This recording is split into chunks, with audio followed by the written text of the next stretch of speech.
시어머니 장례가 끝나기도 전에 며느리는 보험금으로 갈 여행지를 찾고 있었습니다. 생각보다 적네요. 그래도 공짜 돈이잖아요. 병실에서 어머니의 마른 손을 꼭 잡고 울던 그 얼굴로 장례식장 상담실에선 보험금과 발리 패키지를 계산하고 있었습니다. 20년 동안 효부라는 이름으로 가족의 믿음을 먹고 자란 며느리, 그리고 어머니가 남긴 마지막 편지 한 장으로 모든 진실을 마주하게 된 아들 민수. 당신이라면 어머니의 보험금으로 여행을 가자고 말하는 며느리 용서하실 수 있으시겠습니까? 지금부터 시어머니 보험금으로 여행 가자던 며느리의 결말. 그 이야기를 들려드리겠습니다. 봄빛이 병실 창가로 가만히 흘러들어옵니다. 얇은 커튼 사이로 스며든 햇살이 하얗게 바랜 침대보 위에 부서져 내려앉습니다. 산소호흡기에서 새어나오는 규칙적인 숨소리와 멀리서 들려오는 심장 모니터의 삐하는 소리만이 이 작은 공간을 채우고 있습니다. 78 박정순 여사는 마른 손으로 며느리의 손을 꼭 붙들고 있습니다. 유진아, 정순의 목소리는 바람 빠진 풍선처럼 힘이 없습니다. 침대 옆 의자에 앉아 있는 며느리 최유진은 상복 대신 얇은 가디건을 걸친 채 조용히 고개를 끄덕입니다. 네, 어머님. 그 손은 따뜻하고 부드럽습니다. 20해를 함께 살았습니다. 아들이 30이 되던 해 결혼에 들어온 여자 유진. 정수는 한 번도 큰 소리로 며느리를 탓해 본 적이 없습니다. 가난했던 시절부터 월세방, 전세방, 겨우 마련한 작은 아파트까지 그 힘든 길을 아들과 며느리가 함께 걸었습니다. 아들 민수는 사업이다, 거래처다 하며 늘 바쁘게 뛰어다녔습니다. 대신 밥상 차리는 손, 병원 가는 발걸음, 명절 음식 준비하는 허리, 그 모든 자리에 유진이 있었습니다. 내가 참 복이 많다. 요즘 같은 세상에 이런 며느리를 얻었으니. 정수는 친구들을 만날 때마다 이 말을 입에 달고 살았습니다. 창밖으로 시선을 돌리면 벚꽃이 막 지기 시작한 병원 마당이 보입니다. 몇 주 전만 해도 분홍 눈처럼 흩날리던 꽃잎이 이제는 거의 바닥에 내려앉아 갈색으로 변해가고 있습니다. 봄은 한창인데 정순의 계절은 벌써 겨울을 향해 가고 있습니다. 의사는 조심스럽게 말을 아끼면서도 폐암 말기 석 달을 얘기했습니다. 그 석 달 중 벌써 2달이 지나갔습니다. 밤마다 숨이 막혀 가슴을 움켜쥐고 뒤척일 때면 정수는 압니다. 아, 이제 정말 얼마 남지 않았구나. 그래도 마지막까지 정순의 손을 잡고 있는 사람은 아들이 아니라 며느리였습니다. 유진은 거의 날마다 병원에 왔습니다. 죽을 떠서 먹이고 마른 몸을 따뜻한 수건으로 닦아주고 밤이면 의자에 기대 손을 꼭 잡은 채 졸다 깨달을 반복했습니다. 그 모습을 보며 정수는 마음속으로 수없이 되뇌었습니다. 이 아이는 내 며느리가 아니라 내 딸이다. 가늘게 떨리는 숨을 고른 뒤 정수는 오랫동안 마음에만 담아두던 말을 조심스레 꺼냅니다. 유진아, 네, 어머님. 내가 이만 가면 보험금이 좀 나올 거다. 유진의 눈이 살짝 흔들립니다. 정수는 모릅니다. 그 미세한 떨림을. 많이는 아니다. 그래도 네가 고생한 거 생각하면 민수도 바쁘고 네가 나 대신 집안 다 붙들고 살았으니까 그 돈은 네가 좀 챙겨라. 말끝에 마른 기침이 얹힙니다. 유진은 급히 물컵을 들어 입술에 대주며 고개를 크게 저어 보입니다. 어머님. 그런 말씀 마세요. 전 그냥 제가 할 일 한 것뿐인데요. 뭘?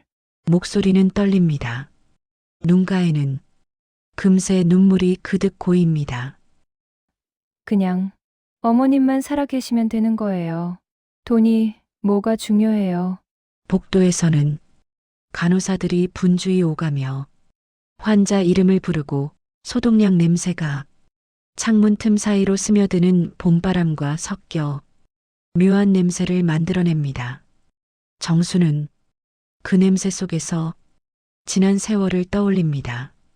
빚쟁이 피해 다니던 젊은 날 남편 수술비가 없어 이웃집에서 돈을 꾸러 다니던 밤, 그때도 가장 먼저 손 내밀어 준 건 아들이 아니라 며느리였습니다. 그래.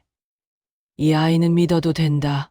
정수는 건조하게 갈라진 입술을 간신히 달싹이며 말합니다. 유진아, 고맙다. 너는 내 딸이나 마찬가지다. 내가 가도 민수랑 애들은 네가 좀 잘 봐줘라. 유진의 눈에서 눈물이 뚝 하고 떨어져 정순의 손등 위에 떨어집니다. 따뜻한 물기가 주름진 피부 사이로 스며듭니다. 정수는 그 온기를 느끼며 희미하게 미소 짓습니다. 내가 참 복이 많다. 입술이 천천히 굳어가면서도 그 말만은 끝까지 놓치지 않으려는 듯 힘주어 내뱉습니다. 유진은 눈물을 훔치며 연신 고개를 끄덕입니다. 어머님, 그런 말씀 하지 마세요. 전 진짜로 어머님이 오래오래 사셨으면 좋겠어요. 그 말이 끝나고 둘 사이에는 잠시 고요가 내려앉습니다. 창밖에서는 벚꽃잎 몇 장이 늦게까지 버티다 천천히 공중으로 떨어지고 있습니다.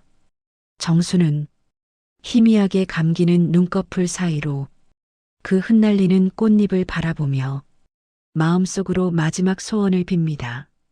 다음 생이 있다면 그땐 한 번쯤 내 이름으로 된 표 끊고 내 발로 여행 한번 가봤으면 좋겠다. 그러나 그 소원은 끝내 입 밖으로 나오지 못합니다. 대신 입 밖으로 나온 마지막 말은 이 한마디였습니다. 유진아, 보험금은 네가 알아서 잘해라. 숨이 조금 더 짧아집니다. 그 순간 유진의 눈에서 또 한 줄기 눈물이 떨어집니다.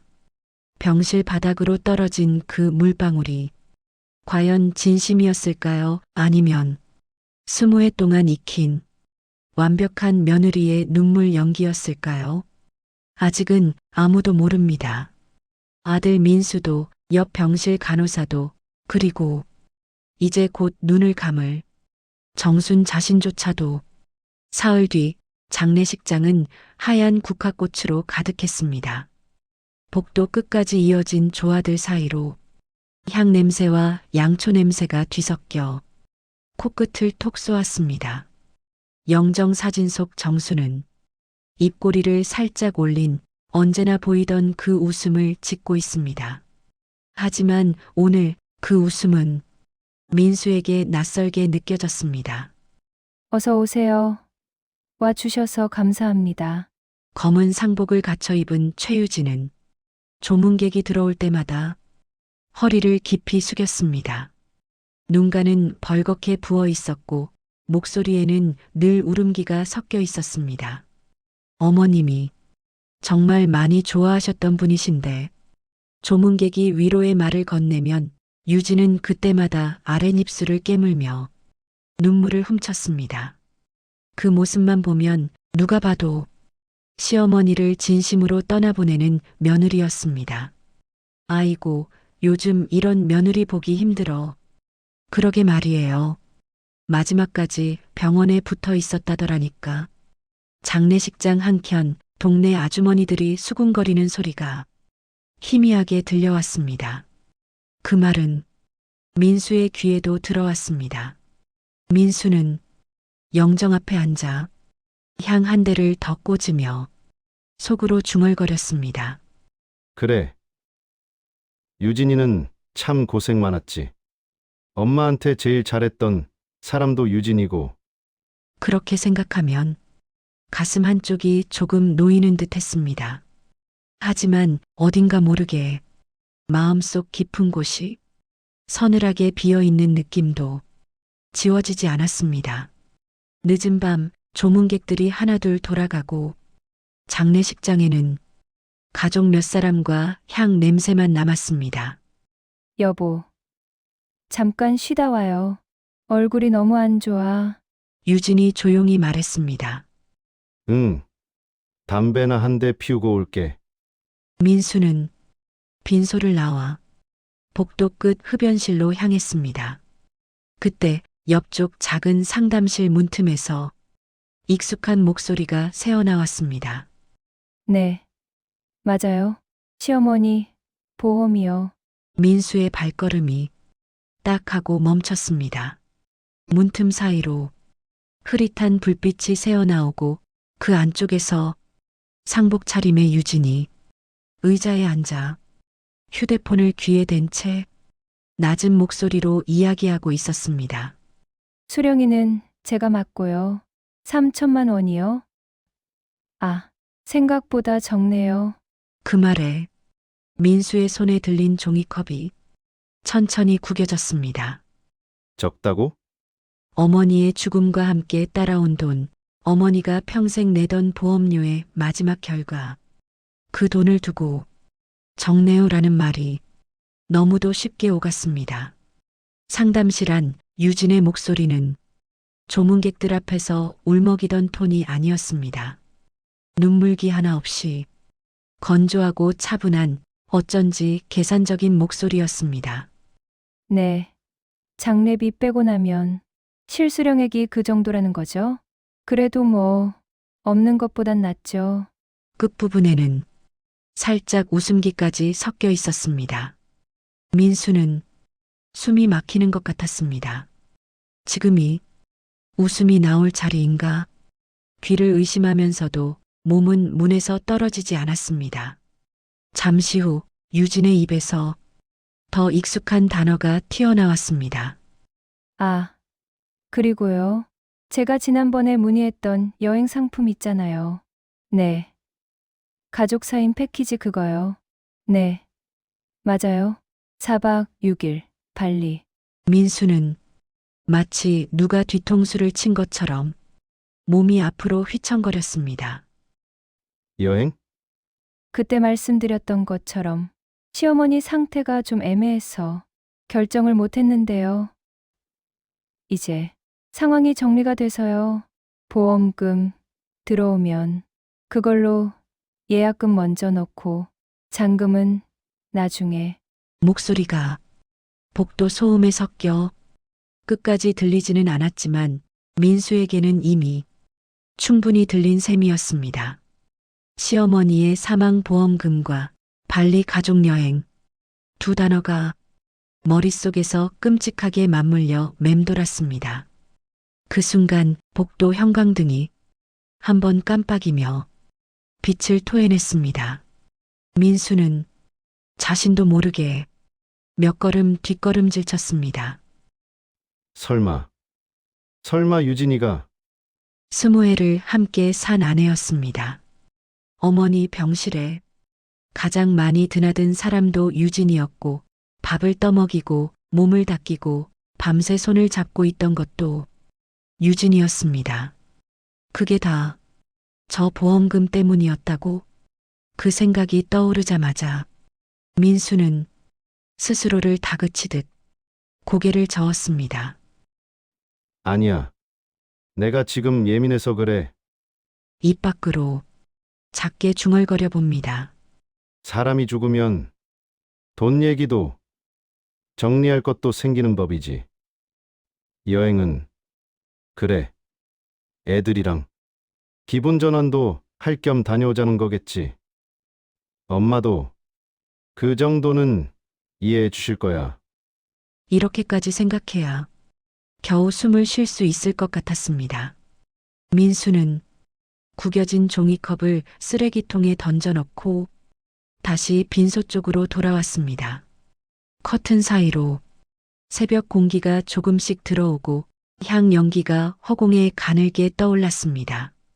영정 앞에 앉은 유진은 이미 돌아와 있었습니다. 양손을 모은 채 고개를 숙이고 조용히 훌쩍이고 있었습니다. 어머님, 저 이제 어떡해요? 어머님 안 계시면 저 진짜 아무것도 못하는데. 그 말을 들으며 민수는 잠시 눈을 감았다 떴습니다. 조문객들이 보는 유진은 그리고 20해 동안 자신이 알고 있던 유진은 남편보다 시어머니를 더 챙기는 며느리였습니다. 그래서인지 아까 복도에서 들었던 말들이 괜히 꿈처럼 느껴지기도 했습니다. 그래. 내가 잘못 들었겠지. 오늘 너무 힘들었으니까. 민수는 그렇게 스스로를 설득하며 유진 옆에 조용히 앉았습니다. 하지만 이미 한번 뿌려진 씨앗은 아무리 덮어두려 해도 언젠가는 싹을 틔우게 마련입니다. 영정 속 어머니의 미소가 어쩐지 오늘따라 조금 다른 의미로 보였습니다. 민수는 알지 못했습니다. 지금 이 순간 가슴 한구석에 심어진 작은 의심이 곧 그의 20년 결혼 생활을 통째로 뒤흔들어 놓을 거라는 사실을 아직은 정말 아무도 모르는 일이었습니다. 장례가 끝나고 집안은 이상할 만큼 조용해졌습니다. 며칠 동안 사람들 발자국이 끊이질 않던 거실도 문 열린 채로 있던 안방도 이제는 국화향만 희미하게 남아있을 뿐이었습니다. 여보, 어머니 방 정리는 조금 천천히 해도 돼요. 유진이 그렇게 말했지만 민수는 고개를 저었습니다. 그냥 할 수 있을 때 하는 게 나아. 마음 한켠이 허전할 때 무언가 손에 잡히는 일을 해야 겨우 버틸 수 있을 것 같았습니다. 정순이 쓰던 작은 방은 햇볕이 잘 들어 늘 따뜻했습니다. 창가에는 반쯤 마른 화분들이 줄지어 서 있고 벽 쪽 장롱 위에는 약봉지와 알약통들이 아직 그대로 놓여 있었습니다. 민수는 먼지가 쌓인 약봉지를 하나씩 치우다 서랍 손잡이를 잡았습니다. 낡은 서랍이 삐걱하고 소리를 내며 열렸습니다. 안에는 손수건, 낡은 안경, 예전에 쓰던 공책 몇 권이 차곡차곡 쌓여 있었습니다. 그리고 가장 안쪽 옷가지 사이에 조심스럽게 끼워져 있는 갈색 봉투 하나가 눈에 들어왔습니다. 봉투 겉면에는 볼펜으로 정성스레 적힌 글씨가 있었습니다. 민수에게. 민수의 가슴이 쿵 하고 내려앉았습니다. 손끝이 저절로 떨렸습니다. 봉투를 꺼내 입구를 조심스럽게 찢었습니다. 안에는 접힌 편지지 한 장과 얇은 통장 하나가 들어 있었습니다. 먼저 편지를 펼쳤습니다. 수십 년을 장보기 메모, 교회 찬송가만 쓰던 그 손으로 적어 내려간 글씨, 조금은 삐뚤빼뚤하지만 한자 한자에 힘이 들어가 있었습니다. 민수야. 첫 줄을 보는 순간 눈가가 뜨끈해졌습니다. 이 편지를 읽을 때쯤이면 엄마는 아마 이 세상에 없겠지. 살아있을 때 차마 입으로는 못하겠는 말이 있어서 이렇게 글로 남긴다. 민수는 천천히 숨을 들이마셨습니다. 손등으로 눈가를 한번 훔치고 다시 글씨를 따라갔습니다. 유진이 말이다. 짧은 한 줄, 그 이름 하나에 민수의 눈동자가 작게 흔들렸습니다. 엄마가 많이 고마워했던 거 너도 알 거다. 병원도 집안도 네 아버지 편찮으실 때도 그렇고 겉으로 보기엔 다 유진이 덕에 굴러간 것처럼 보였지. 여기까지는 민수도 고개를 끄덕이며 읽었습니다. 그러나 다음 문장에서 시선이 굳었습니다. 근데 민수야, 사람이란 게 말이다. 겉으로 보이는 게 다가 아니더라. 민수의 심장이 조금 빨리 뛰기 시작했습니다. 지난 몇 달 동안 엄마가 이상한 걸 몇 번 본 적이 있다. 병원비 통장에서 엄마 모르게 돈이 빠져나간 적이 있었고, 보험 설계사라는 사람이 집에 찾아와 수령인 바꾸자는 말도 꺼내더라. 민수의 눈이 크게 떠졌습니다. 엄마가 바보는 아니라서 누가 뭘 노리고 있는지 눈치만으로도 대충은 알겠더라. 그래도 네 체면 봐서 네가 상처받을까봐 살아서는 차마 말을 못했다. 손에 쥔 편지가 구겨질 만큼 힘이 들어갔습니다. 민수야, 엄마 말만 믿지 말고 엄마 통장 거래 내역이랑 유진이 카드 명세서를 한번 찬찬히 들여다봐라. 그러면 무슨 말인지 네가 알 거다. 민수는 거기까지 읽고 더 이상 문장을 따라갈 수가 없었습니다. 가슴 한가운데를 누가 쥐어짜는 것 같았습니다. 혹시나 하는 마음과 제발 아니기를 바라는 마음이 뒤엉켜 숨이 가빠졌습니다. 옆에 놓인 얇은 통장을 집어들었습니다. 표지에는 의료비 통장이라고 정순이 직접 적어둔 메모가 붙어 있었습니다. 민수는 휴대폰을 꺼내 모바일 뱅킹 앱을 열었습니다. 은행 앱에 계좌번호를 입력하자 지난 수개월간의 거래 내역이 줄줄이 화면에 나타났습니다. 병원 이름으로 나간 돈들 사이사이 작게 찍힌 익숙한 이름이 눈에 들어왔습니다. 최유진, 100만 원, 200만 원, 300만 원. 병원비라기에는 애매한 금액들이 몇 차례에 걸쳐 유진 계좌로 송금되어 있었습니다. 유진이 계좌? 민수는 숨을 한번 고르고 거래 상세를 눌러봤습니다. 생활비, 병원 준비비, 메모칸에는 이런 단어들이 적혀 있었지만 실제 병원비로 나간 돈은 그보다 훨씬 적었습니다. 설마 민수의 입에서 작은 신음이 새어나왔습니다. 머릿속이 서서히 새하얗게 변해갔습니다. 그 자리에서 주저앉을 것만 같았습니다. 하지만 확인하지 않고는 도저히 견딜 수 없었습니다. 민수는 재빨리 자신의 노트북을 켰습니다. 회사 격리팀 일을 도와야 한다며 유진이 아이디와 비밀번호를 같이 쓰자고 했던 것이 떠올랐습니다.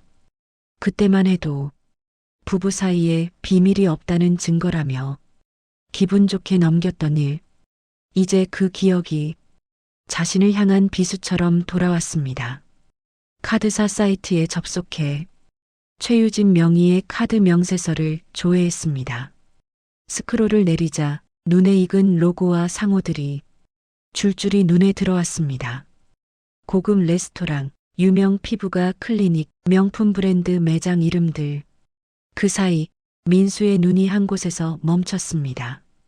투어 발리 럭셔리 패키지 250만 원. 결제일은 어머니가 마지막으로 중환자실에 들어가기 딱 일주일 전이었습니다. 민수의 손이 덜덜 떨렸습니다. 발리, 복도에서 들었던 그 단어가 머릿속에서 다시 울려 퍼졌습니다. 보험금 들어오면 그걸로 예약금 먼저 넣고. 유진의 목소리가 귓가에서 겹쳐 들렸습니다. 민수는 마우스를 쥔 손으로 명세서를 더 내려봤습니다. 그 아래에는 명품 가방, 해외 직구 사이트 결제, 와인바 결제 내역까지 빼곡하게 이어져 있었습니다. 총액을 대충 더해보니 어머니 통장에서 빠져나간 금액과 크게 다르지 않았습니다. 손끝이 저려왔습니다. 피가 거꾸로 솟는 것 같았습니다. 이게 뭐야? 목소리가 거칠게 새어나왔습니다. 어머니의 병원비라 믿었던 돈들이, 어머니가 아껴둔 노후 자금이 누군가에게는 가방과 여행과 와인이 되어 사라지고 있었습니다. 민수는 노트북을 그대로 닫아버렸습니다. 눈앞에서 아이들 얼굴과 어머니의 얼굴, 유진의 웃는 얼굴이 뒤섞여 떠올랐습니다. 어머니는 숨이 가쁘면서도 마지막까지 말했습니다. 유진이 내 딸이지. 민수는 그 말을 들을 때마다 가슴이 따뜻해졌습니다. 그런데 지금 서랍 속 편지와 통장 내역과 카드 명세서가 말해주고 있는 건 전혀 다른 진실이었습니다. 주먹이 저절로 쥐어졌습니다. 탁자 위에 올려져 있던 작은 액자가 와장창 바닥에 떨어져 유리가 산산조각 났습니다. 민수는 깨진 유리 조각을 내려다보며 숨을 거칠게 몰아쉬었습니다. 어머니와 함께 찍은 사진 속 웃고 있는 세 사람, 자기, 유진, 그리고 정순.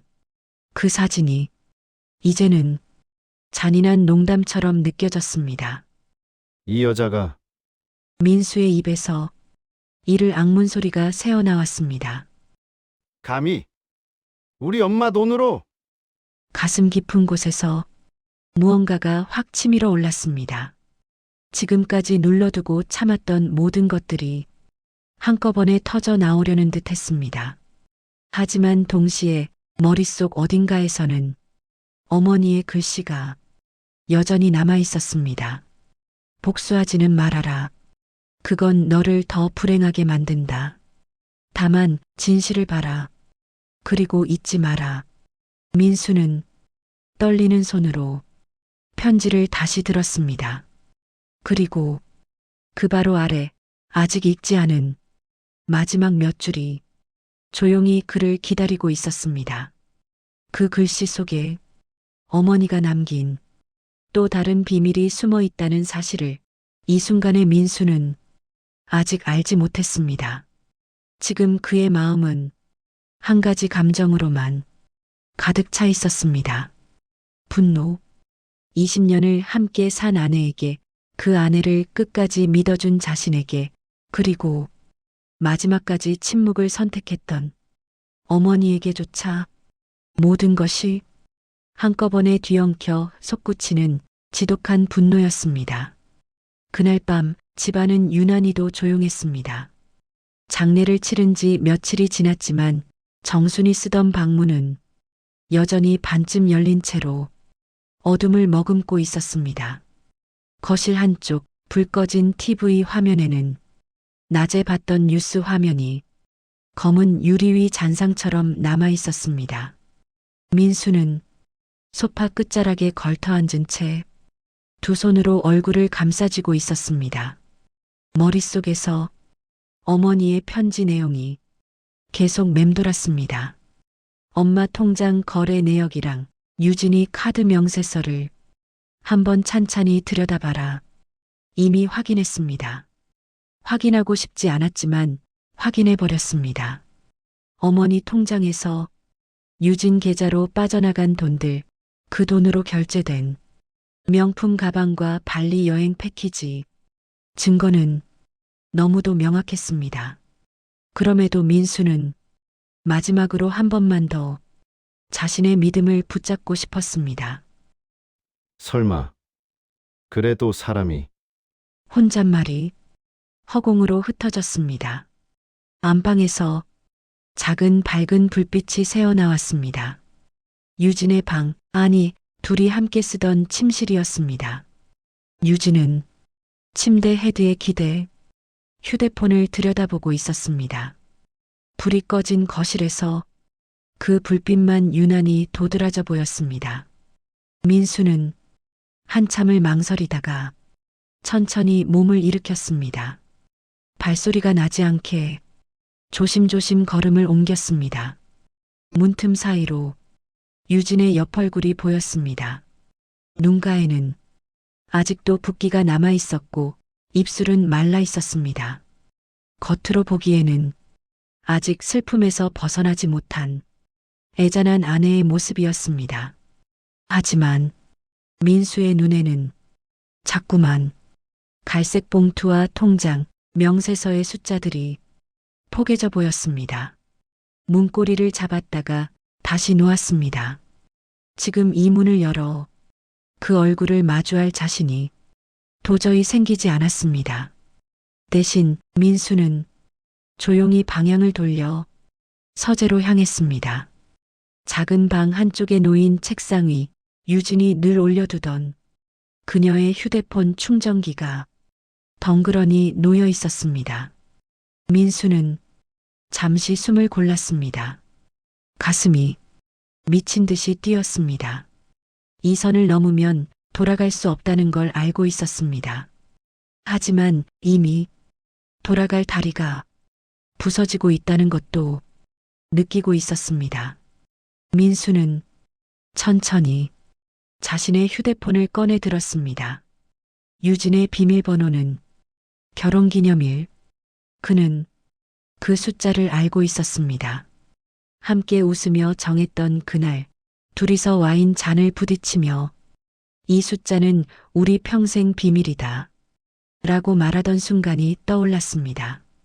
그 기억이 이제는 손가락 끝을 무겁게 만들었습니다. 민수는 눈을 질끈 감고 숫자를 눌렀습니다. 띠링. 짧은 진동과 함께 화면이 열렸습니다. 그 순간 무언가가 마음속에서 뚝 하고 끊어지는 소리가 나는 것 같았습니다. 메신저 아이콘에는 새로운 메시지 알림이 여러 개 떠 있었습니다. 민수는 천천히 가장 위에 있는 단체 대화방을 눌렀습니다. 착한 며느리 동지의 키읔키읔. 그 이름을 보는 순간 입안이 바싹 말라붙었습니다. 대화창을 위로 올리자 날짜와 시간이 줄줄이 나타났습니다.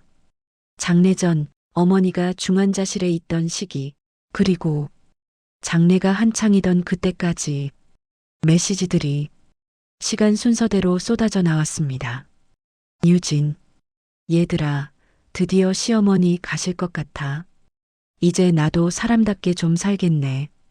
민수의 손이 덜덜 떨렸습니다. 친구일. 헐, 진짜? 언니 20년 고생 끝났다. 유유, 축하해야 되는 거냐? 친구이.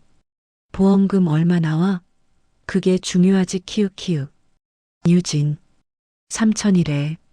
솔직히 생각보다 적은데. 그래도 공짜 돈 아니냐? 공짜 돈. 민수는 그 단어에서 눈을 떼지 못했습니다. 어머니가 평생 빠듯하게 살면서 매달 빠져나가는 보험료를 보며 있을 때 조금씩 내놔야지, 늙어서 애들한테 폐 안 끼치지 라고 말하던 모습이 떠올랐습니다. 그게 누군가에게는 공짜 돈이었습니다. 친구일. 그 돈으로 발리 가는 거지? 지난번에 링크 보내준 거. 유진. 응, 이미 예약 넣어놨어. 상황만 좀 기다리다가. 이번에 확정해야지. 상황만 좀 기다리다가. 민수는 그 표현에 숨이 멎는 것 같았습니다. 상황. 그 상황이란 게 도대체 무엇을 의미하는지 묻지 않아도 알 것 같았습니다. 친구이. 언니도 대단하다. 20년 동안 효부 코스프레 한 거 상 줘야 돼. 진짜 키읔키읔. 유진. 야, 나 아니었으면 저 집 벌써 박살났어. 시어머니 성격에 아들 하나 믿고 살다가 진작에 쓰러졌을걸. 유진. 나도 알지. 나 없었으면 민수 그 사람 진작에 엄마랑 같이 살았겠지. 그러니까 이 집에서 제일 큰 효도는 나야. 나. 친구들의 키읔키읔키읔가 줄줄이 이어졌습니다. 민수는 손으로 입을 틀어막았습니다. 숨이 안 쉬어졌습니다. 유진. 근데 진짜 웃긴 거 알려줄까? 친구일. 뭔데 또? 유진. 시어머니가 임종 전에 나 손잡고 그러는 거야. 넌 내 딸이나 다름없다 이러면서 키읔키읔. 유진. 그 말 듣는데 속으로 생각했지. 그래, 나도 이제 내 딸처럼 내 인생 살 거다. 그 뒤에 붙은 키읔키읔키읔 표시들이 화면 위에서 춤을 추는 것 같았습니다. 민수는 핸드폰을 떨어뜨릴 뻔했습니다. 20년 동안 믿어온 말들, 제가 할게요, 어머님. 엄마, 유진이 아니었으면 우리 어떻겠어요.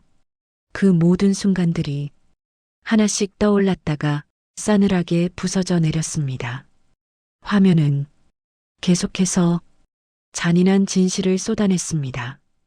유진, 솔직히 말하면 나 진짜로 시어머니 사랑해서 그런 거 아님.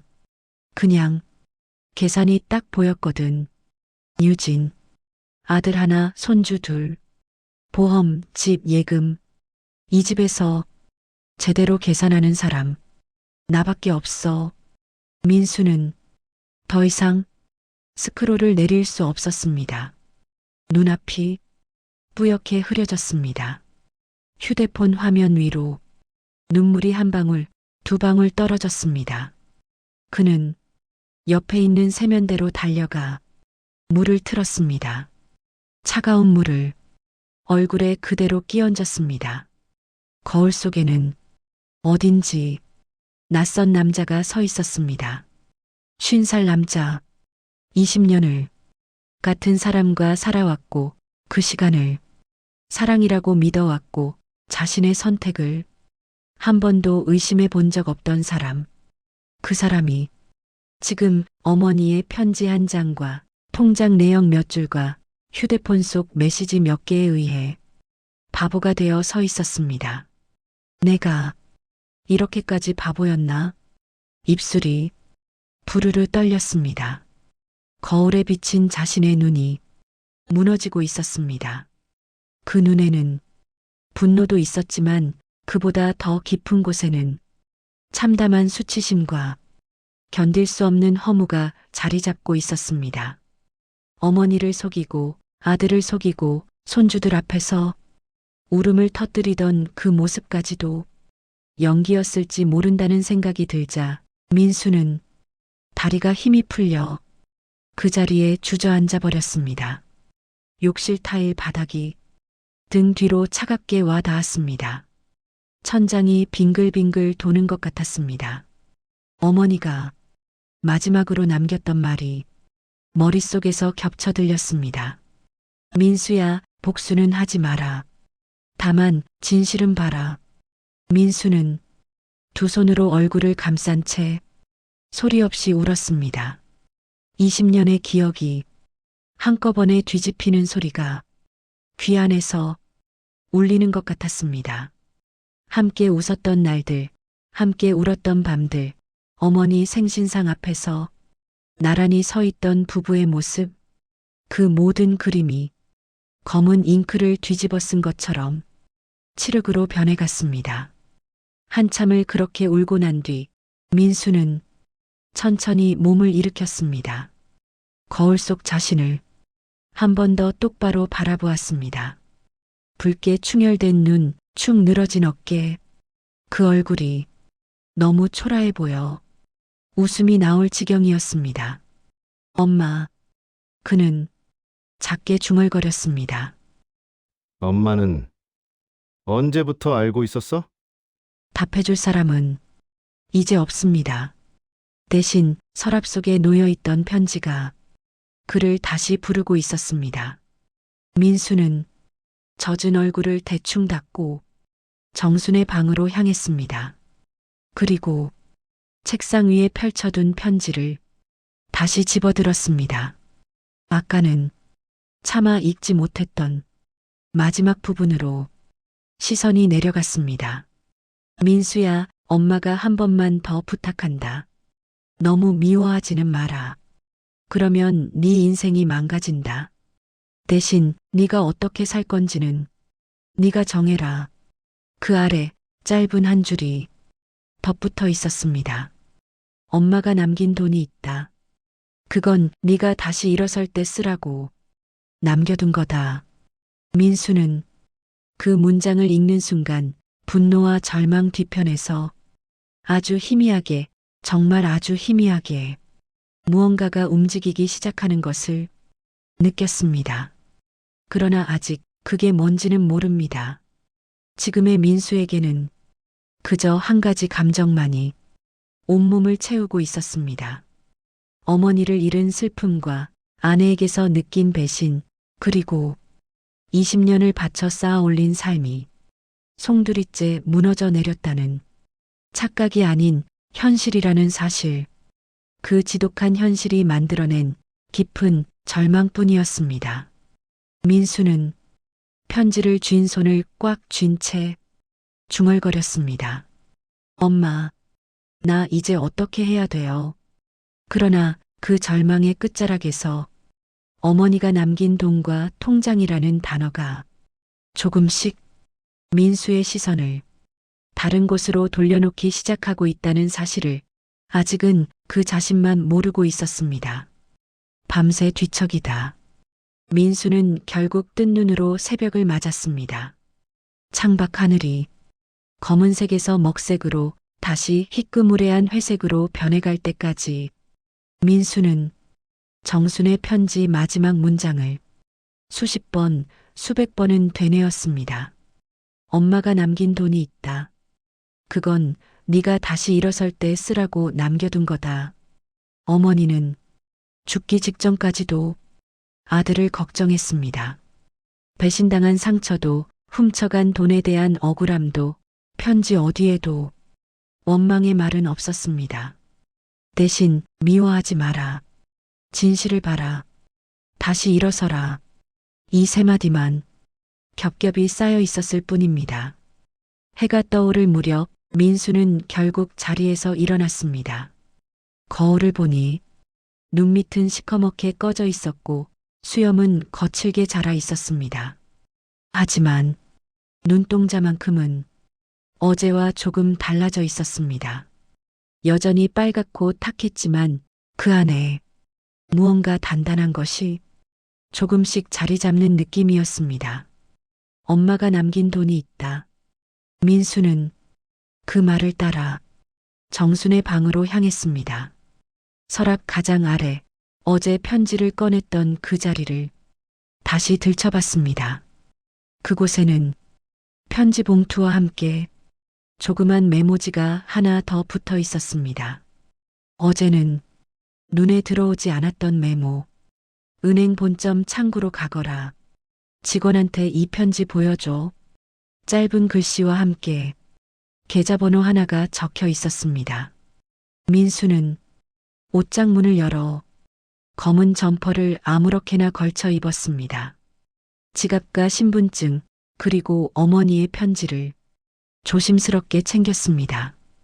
현관문을 나서는 그의 발걸음은 무거웠지만 어제 욕실 바닥에 무너져 내리던 그때와는 어딘가 달랐습니다.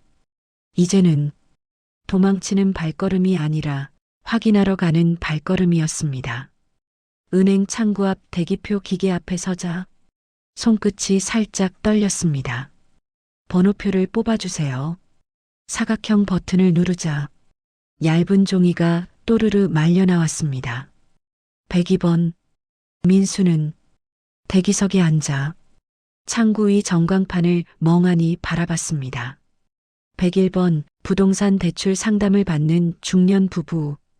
누군가는 새 집을 살 돈을 빌리려고 앉아 있었고 민수는 죽은 어머니가 남긴 비밀을 확인하러 온 사람이었습니다. 102번 고객님, 3번 창구로 오세요. 기계음이 울리자 민수는 자리에서 일어섰습니다. 창구 너머로 단정한 정장을 입은 젊은 직원이 미소를 지었습니다. 안녕하세요. 무엇 도와드릴까요? 민수는 주머니에서 편지와 메모, 신분증을 함께 꺼냈습니다. 저 며칠 전에 돌아가신 어머니 명의 계좌인데요. 여기에 직원분께 보여주라고. 직원은 민수의 손에서 봉투를 받아 조심스럽게 읽었습니다. 잠시 후 표정이 살짝 진지해졌습니다. 아, 네. 잠시만 기다려 주시겠어요? 직원은 자리에서 일어나 옆쪽 안쪽 사무실로 들어갔습니다. 투명 유리 너머로 지점장으로 보이는 중년 남성과 몇 마디 이야기를 나누는 모습이 보였습니다. 민수는 의자 끝에 앉은 채 양손을 꼭 모았습니다. 가슴이 쿵쿵 자신의 심장 소리가 은행 안소음보다 더 크게 들리는 느낌이었습니다. 잠시 후 직원이 다시 돌아와 조심스럽게 말을 이었습니다. 고객님, 고 박정수님 맞으시죠? 아드님 되시고요. 네, 맞습니다. 여기 어머님 명의로 별도로 관리되던 정기예금이 하나 있습니다. 생전에는 본인 외에는 계좌 존재 자체를 비공개로 해달라고 요청하셔서 저희 쪽에서도 특수관리 계좌로 따로 보관하고 있었습니다. 민수는 순간 숨이 멎는 것 같았습니다. 예금이요? 직원은 모니터를 확인한 뒤 프린트를 몇 장 뽑아 민수 앞으로 밀어주었습니다. 여기 보시면 예금주 박정수님, 수령 지정인 김민수님, 만기 해지 시 전액 고객님께 상속되도록 설정되어 있습니다. 민수의 시선이 프린트 위 숫자에 멈췄습니다. 잔액 5천만 원, 5천만 원. 숫자를 보는 순간 눈앞이 또 한 번 흐려졌습니다. 직원은 조심스레 덧붙였습니다. 입금 내역을 보시면 오래전부터 매달 일정 금액씩 꾸준히 넣어오셨더라고요. 아마 고객님이나 손주분들을 위해 오랜 기간 준비하신 것 같습니다. 민수는 종이를 쥔 손에 힘을 줄 수가 없었습니다. 이 돈이 어떤 돈인지 단번에 알 것 같았습니다. 자신도 모르게 작게 중얼거렸습니다. 엄마가 평생 모은 돈이네요. 직원은 어느 정도 예상했다는 듯 고개를 조심스럽게 끄덕였습니다. 또 하나 고객님께서만 열람할 수 있는 통장이 한 권 더 있습니다. 직원은 수납함에서 오래된 종이 통장을 하나 꺼내 민수에게 건넸습니다. 표지에는 어머니 글씨로 적은 파란 볼펜 글씨가 선명했습니다. 손주들 대학 갈 때 쓰는 돈. 민수는 입술을 깨물었습니다. 통장을 열어보니 소액의 적금과 이자가 꾸준히 쌓여 있었습니다. 금액은 크지 않았지만 행수마다 어머니의 손길이 느껴졌습니다. 이건 애들 이름으로 나중에 옮겨주세요. 우리 서연이 지후 대학 가거나 무슨 일 생길 때 쓰라고 엄마가 모아둔 돈 같으니까요. 직원이 고개를 끄덕였습니다. 네, 알겠습니다. 관련 서류 정리해서 추후에 다시 안내드리겠습니다. 그리고 이 예금은 오늘 해지하셔도 되고 그대로 두셔도 됩니다. 어머님께서 유언처럼 남기신 메모가 있으신 것 같아서요. 민수는 손에 쥔 프린트를 바라보며 천천히 고개를 저었습니다. 오늘은 계좌만 확인하겠습니다. 해지하는 건 조금 더 생각해 보고요. 은행 밖으로 나오는 순간 차가운 바람이 얼굴을 스쳤습니다.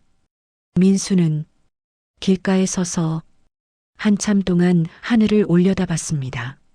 어머니가 평생 입버릇처럼 말하던 것이 떠올랐습니다. 나는 말이다. 늙어서라도 애들한테 손 안 벌리고 살면 그게 성공한 인생이지 뭐. 그 말이 이제는 전혀 다르게 들렸습니다. 어머니는 자신의 노후를 위해서가 아니라 언젠가 아들이 넘어졌을 때 다시 일어설 수 있도록 넘어지기 전에 미리 바닥에 이불을 깔아두고 떠나간 사람이었습니다. 민수는 손에 쥔 서류를 바라보며 조용히 중얼거렸습니다. 엄마, 이걸 왜 지금까지 말도 안 했어요? 눈가가 다시 뜨거워졌습니다. 어제 욕실 바닥에서 쏟아낸 눈물과는 조금 다른 눈물이었습니다. 절망에서 나오는 눈물이 아니라 미안함과 고마움에서 나오는 눈물이었습니다. 집으로 돌아오는 길, 민수는 일부러 동네 골목길로 들어섰습니다. 교회 앞 벤치에 오말순 권사가 앉아 있었습니다. 정순의 오랜 친구이자 이웃이었습니다. 어이쿠, 민수 왔나? 민수를 보자. 오 권사가 자리에서 일어섰습니다. 장례 치르느라 고생 많았다. 정순 언니 가고 나니까 나도 허전해서 죽겠다. 민수는 억지 웃음을 지으며 인사했습니다. 권사님. 엄마. 원래 저런 사람이었어요? 뜻밖의 질문에 오 권사가 눈을 동그랗게 떴습니다. 뭘 또 그런 걸 묻노? 정순 언닌 속으론 여려도 겉으론 허허 웃고 넘기는 사람이지. 민수는 한숨을 내쉬며 벤치에 같이 앉았습니다. 엄마가 몰래 돈을 좀 모아놨더라고요. 저도 몰랐던 예금이랑 손주들 통장까지.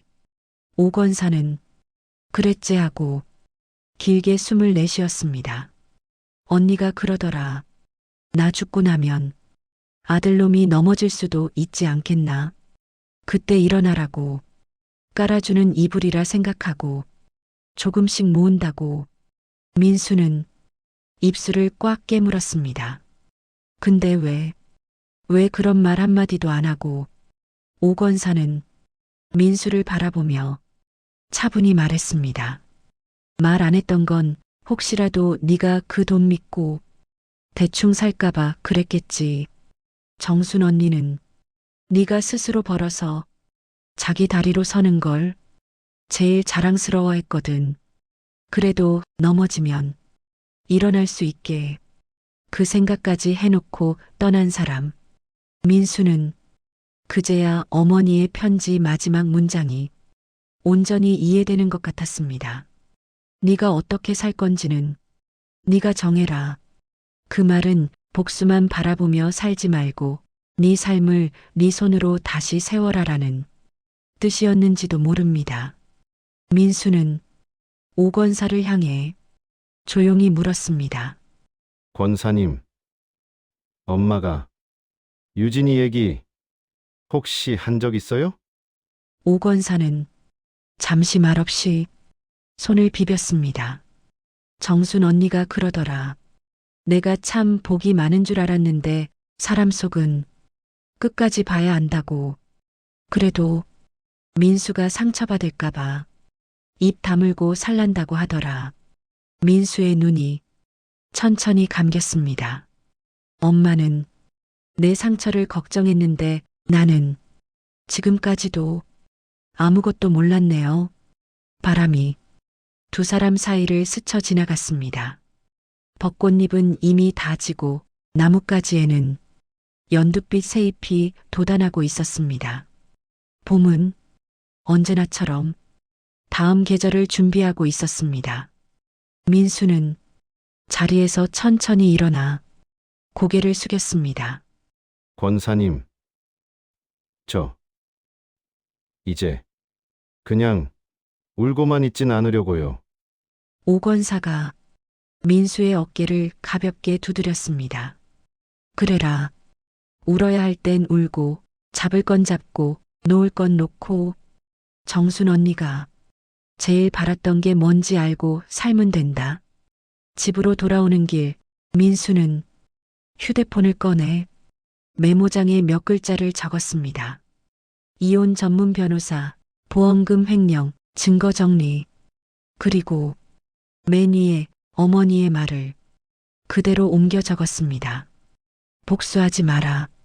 다만 진실은 밝혀라.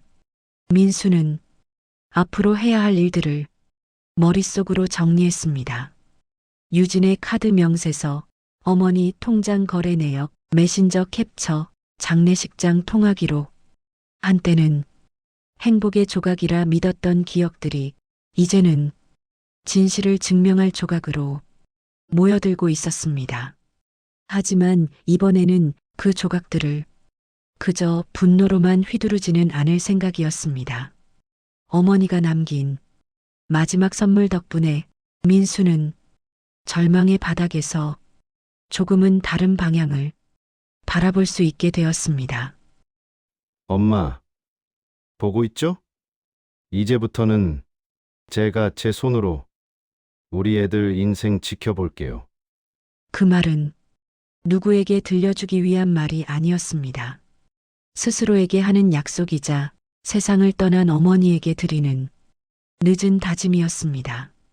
그리고 그 다짐은 곧 찾아올 법정과 진실의 시간 앞에서 민수가 끝까지 무너지지 않게 붙들어줄 단단한 기둥이 되어줄 것이었습니다. 장하준 변호사를 처음 찾아갔을 때 민수는 그냥 숨이 턱턱 막히는 사람 같았습니다. 말을 하다가도 눈이 빨개지고 손을 어디에 두어야 할지 모르는 모습이었습니다. 하지만 몇 달이 지나 법정에 서는 날 민수의 얼굴에는 다른 기색이 서려 있었습니다. 여전히 지쳐 보이긴 했지만 어디선가 단단하게 굳어진 선이 하나 더 생긴 얼굴. 오늘은 올라온 자리가 아니라 마주 서러운 자리라는 걸 스스로도 알고 있는 얼굴이었습니다. 지방법원 304호 대법정. 원고석에는 검은 정장을 입은 민수가 앉아 있고 그 옆에는 담담한 표정의 장하준 변호사가 서류철을 정리하고 있습니다. 피고석에는 최유진이 앉아 있습니다. 하얗게 바른 화장, 검은 정장, 가지런히 모은 손. 겉모습만 보면 여전히 어느 장례식장의 효부처럼 보이는 여자였습니다. 방청석에는 민수의 누나와 친척들, 정순과 함께 교회 다니던 교인들 몇 명, 그리고 조용히 앉아있는 서연과 지우가 눈에 띕니다. 재판장의 망치 소리가 법정 안을 울렸습니다. 지금부터 원고 김민수 씨가 제기한 이혼 및 위자료 청구 사건에 대해 변론기일을 진행하겠습니다. 장하준 변호사가 먼저 자리에서 일어났습니다. 존경하는 재판장님, 이 사건은 한 가정의 단순한 이혼 문제가 아닙니다. 피고는 시어머니의 병간호를 명목으로 수년간 고인의 재산에 접근했고 마지막에는 사망 보험금과 집까지 노리며 가장 가까운 가족의 신뢰를 악용한 사안입니다. 그 말에 유진의 어깨가 작게 떨렸습니다. 장 변호사는 차분히 서류 한 묶음을 꺼내 재판부에 제출했습니다. 먼저 고 박정순님 명의 의료비 통장 거래 내역입니다. 여기 보시면 월부터 월까지 병원비 명목으로 피고 최유진 씨 계좌로 반복적으로 이체된 내역이 있습니다. 총액 2,300만 원입니다. 재판장이 서류를 넘겨보며 묻습니다. 피고 측, 이 부분에 대한 입장은 어떻습니까? 유진 옆에 앉아있던 피고 측 변호사가 서둘러 일어났습니다. 네, 재판장님. 해당 금액은 실제 간병비, 교통비, 식대 등으로 사용된 것이고, 피고는 단지 중간에서 정산 역할을 했을 뿐입니다. 장하준 변호사는 바로 다음 서류를 꺼내 들었습니다. 그렇다면 동일 기간 피고 최유진 씨 명의 카드 사용 내역을 보시겠습니다. 스크린에 카드 명세서가 띄워졌습니다. 백화점, 명품 브랜드 매장, 피부과, 와인바, 그리고 이 부분이 중요합니다. 투어, 발리 럭셔리 패키지 250만 원. 결제일은 고인의 상태가 급격히 나빠져 중환자실에 들어가시기 불과 일주일 전입니다. 법정 안이 살짝 술렁였습니다. 장 변호사의 목소리가 조금 더 낮아졌습니다. 의료비 통장에서 빠져나간 금액과 피고 카드로 결제된 사치성 소비 내역의 시기와 규모가 거의 일치하고 있습니다. 재판장이 고개를 들고 물었습니다. 피고, 이에 대해 직접 하실 말씀 있습니까? 유진은 입술을 한번 깨물고 조심스럽게 입을 열었습니다. 저도 사람입니다. 하루 종일 병실에 붙어 있고, 밤새 간병하고, 시어머니 모시느라 제 삶은 아무것도 없었어요. 그냥 잠깐 숨 좀 쉬려고, 친구들 만나고, 가끔은 예쁜 것도 하나 갖고 싶었을 뿐입니다. 그 말은 언뜻 들으면 납득이 갈 법도 했습니다. 하지만 그 다음에 이어진 자료들이 그 말의 무게를 완전히 뒤집어 놓았습니다. 다음은 피고의 메신저 대화 내용입니다. 개인정보는 모두 가린 상태입니다. 스크린에 흑백으로 처리된 대화창이 크게 확대되었습니다. 얘들아, 시어머니 드디어 가실 것 같아. 나도 이제 사람처럼 좀 살겠네. 보험금 3천이래. 생각보다 적은데 그래도 공짜 돈 아니냐? 법정 안공기가 한 번 더 무겁게 가라앉았습니다. 20년 효부 코스프레 끝. 이제 진짜 내 인생 산다. 라는 문장이 보이는 순간 방청석에서 누군가 작게 숨을 삼키는 소리가 들렸습니다. 유진은 자리에서 벌떡 일어나 소리쳤습니다. 그건 그냥 친구들이랑 장난친 거예요. 저도 힘드니까 그냥 말로라도 풀어보려고 그런 건데. 재판장이 곧바로 제지했습니다. 피고는 질문에 답할 때만 발언하십시오. 자리에 앉으세요. 유진은 눈물을 글썽이며 다시 자리에 앉았습니다. 장 변호사는 한 장의 종이를 더 펼쳤습니다. 여기에 첨부된 통화 기록에 따르면 피고는 장례 기간 중 여행사와 통화하며 보험금 들어오면 발리 패키지 잔금 결제하겠다는 취지로 이야기를 나눴습니다. 민수는 그 말을 들으며 천천히 눈을 감았다 떴습니다. 장례식장 복도 문틈 사이로 들리던 생각보다 적네요. 그 여행 패키지 아직 남아있지? 라는 말들이 다시 귓가에 맴돌았습니다. 장 변호사가 이번엔 민수를 향해 고개를 돌렸습니다. 원고 김민수 씨, 증인석으로 나오시겠습니까? 민수는 자리에서 일어나 증인석으로 걸어갔습니다.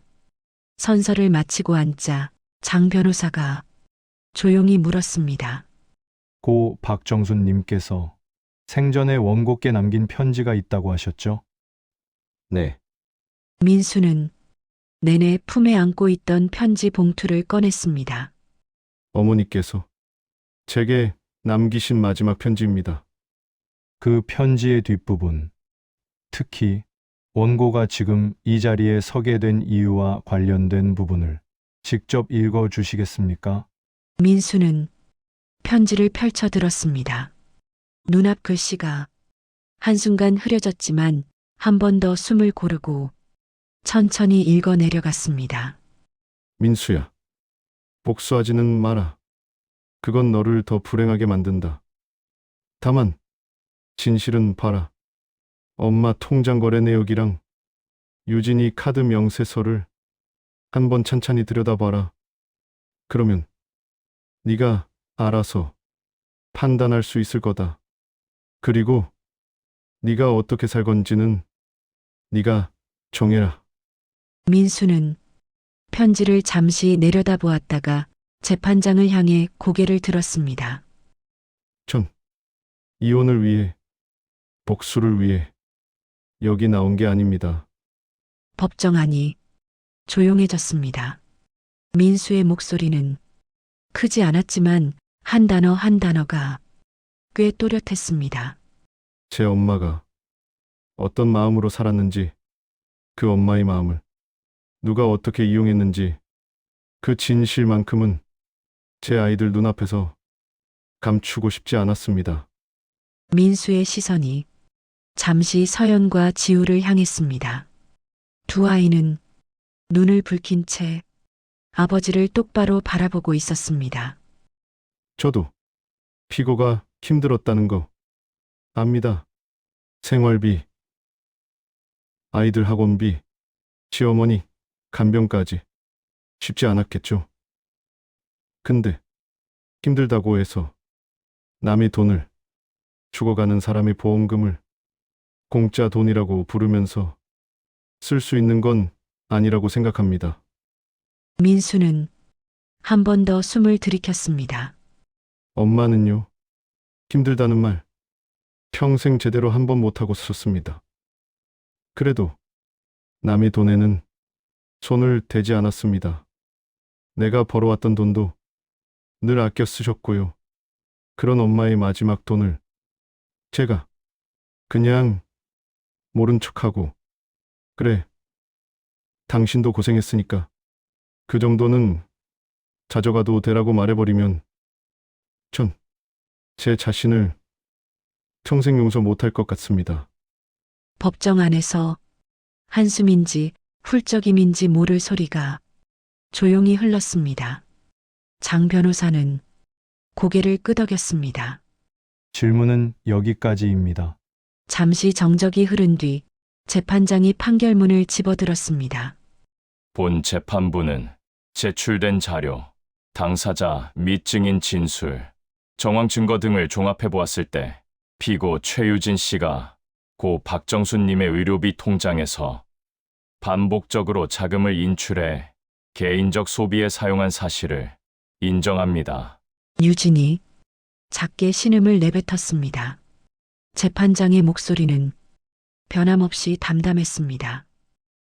또한 고인의 사망 보험금을 조문 기간 중 여행 경비 명목으로 사용할 계획을 세우고 이를 두고 공짜 돈으로 표현한 점, 20년간 효부 행세를 하며 원고 및 주변인들의 신뢰를 악용해 온 점을 고려할 때 피고의 행위를 단순한 실수로 보기 어렵습니다.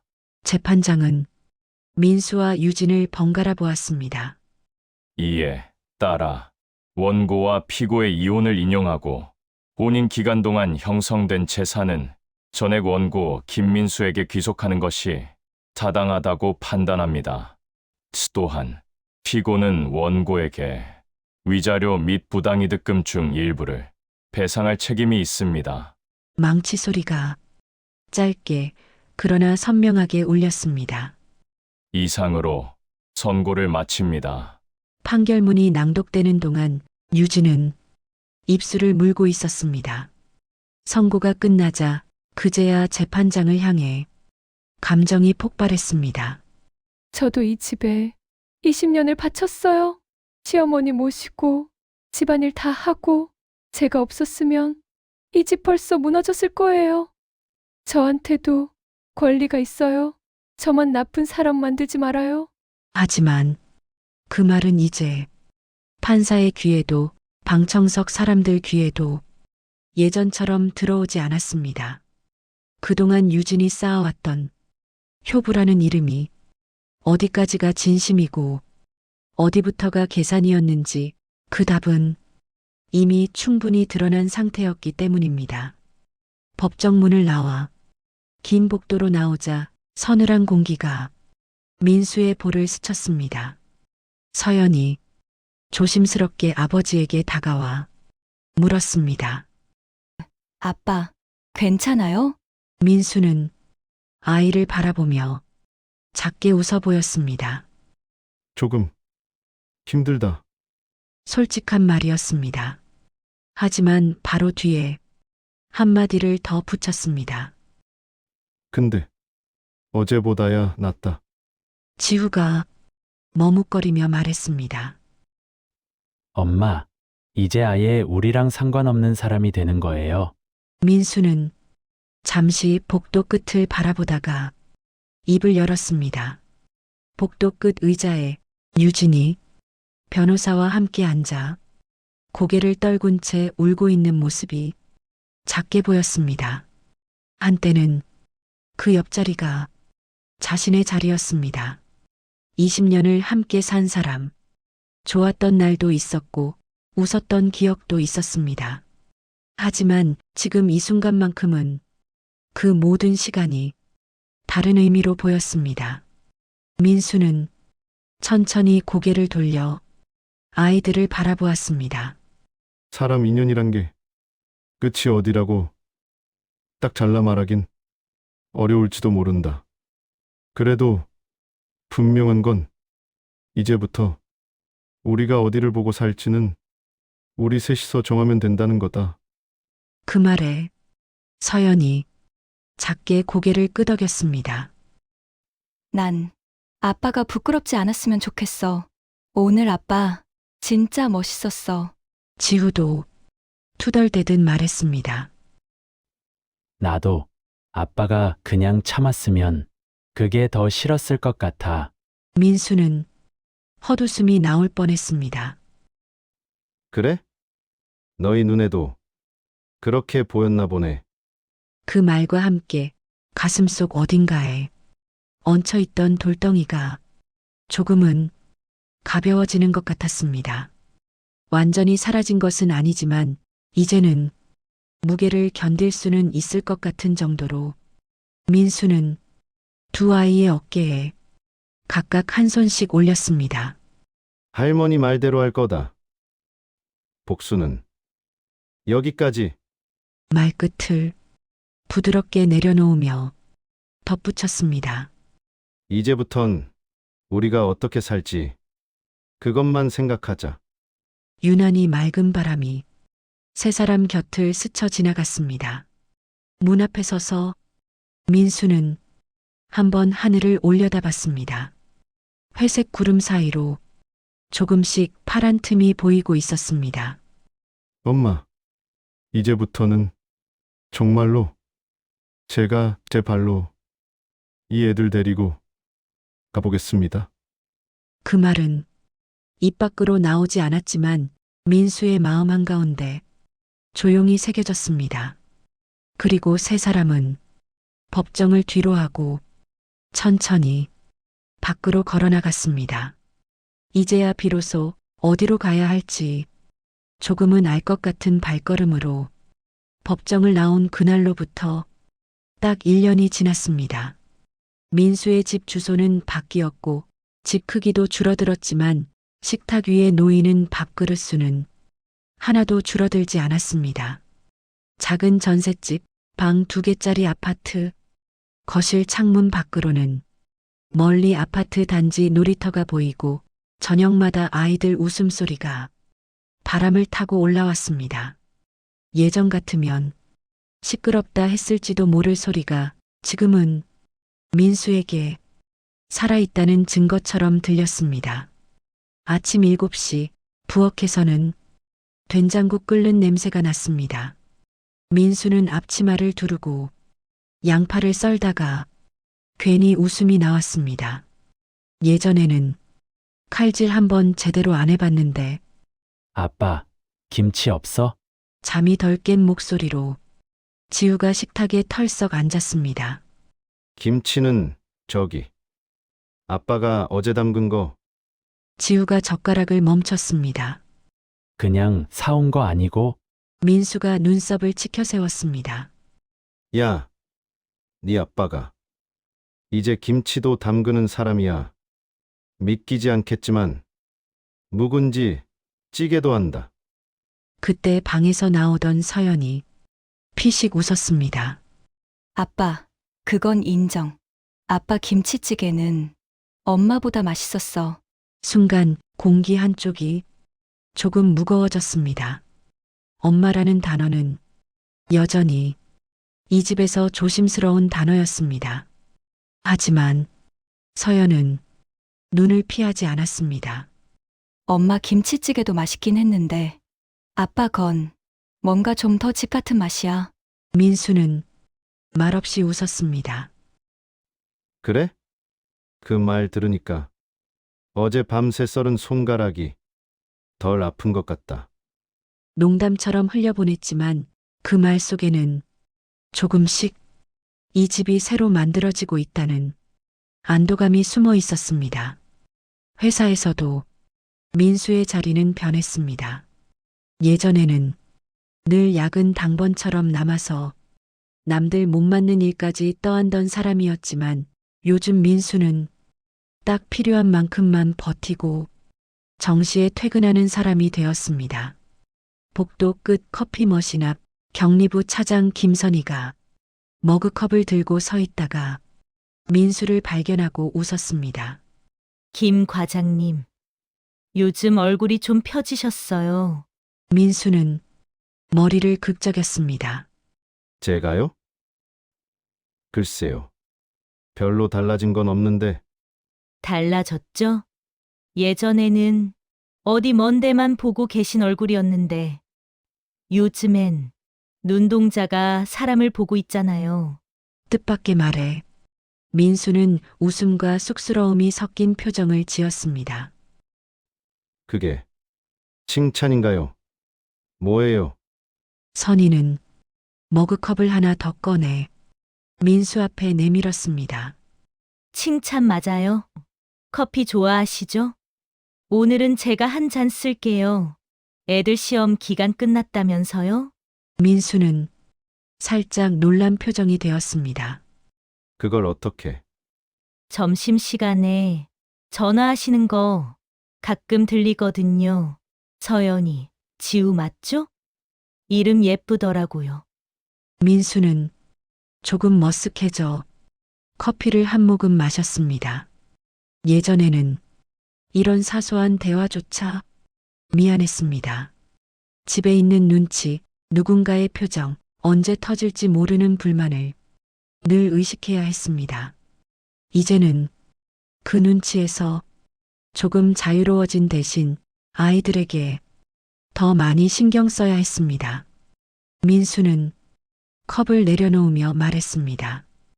요즘 들어 좀 알 것 같아요. 집에 누가 기다리고 있다는 게 어떤 건지. 선희가 눈을 동그랗게 떴습니다. 애들 얘기하시는 거죠? 민수는 조금 웃었습니다. 네. 예전에는 집에 가는 게 가끔 겁날 때도 있었는데 요즘엔 애들 얼굴 보려고 빨리 가고 싶어요. 그게 이 나이에도 가능한 일인지 몰랐네요. 선희는 그 말에 잠시 눈을 내리깔았다가 조심스럽게 말을 이어갔습니다. 가능하죠. 다만 어떤 사람과 사느냐에 따라 집이 감옥이 되기도 하고 진짜 집이 되기도 하는 거겠죠? 그 말은 마치 민수의 마음 한구석을 정확히 알고 하는 말 같았습니다. 민수는 고개를 끄덕였습니다. 맞는 말이네요. 두 사람은 길게 말을 이어가진 않았습니다. 굳이 설명하지 않아도 서로의 상처가 어느 정도는 보이는 나이였으니까요. 토요일 오후 민수는 작은 꽃다발 하나를 들고 아이들과 함께 버스를 탔습니다. 아빠, 오늘은 할머니한테 뭐 갖다 드릴 거야? 지우가 물었습니다. 엄마가 예전에 그러더라. 할머니는 국화도 좋아하지만 봄에는 색깔 있는 꽃도 좋아하셨다고. 서연이 맞장구를 쳤습니다. 그래서 이번엔 튤립으로 했지. 할머니도 가끔은 알록달록한 거 좋아하셔야지. 버스 창밖으로 벚꽃 대신 연두빛 잎을 달고 선 나무들이 눈에 들어왔습니다. 민수는 잠시 창밖을 보다가 아이들을 향해 말했습니다. 너희들 할머니가 제일 미안해하던 말이 뭔지 알아? 둘이 동시에 고개를 저었습니다. 할머니가 편지에 그러셨다. 내가 니들한테 여행 한 번 제대로 못 보내줘서 그게 한이 된다고. 서연이 살짝 미소를 지었습니다. 할머니가요? 그럼 우리 오늘 사진 많이 찍어서 보여드리자.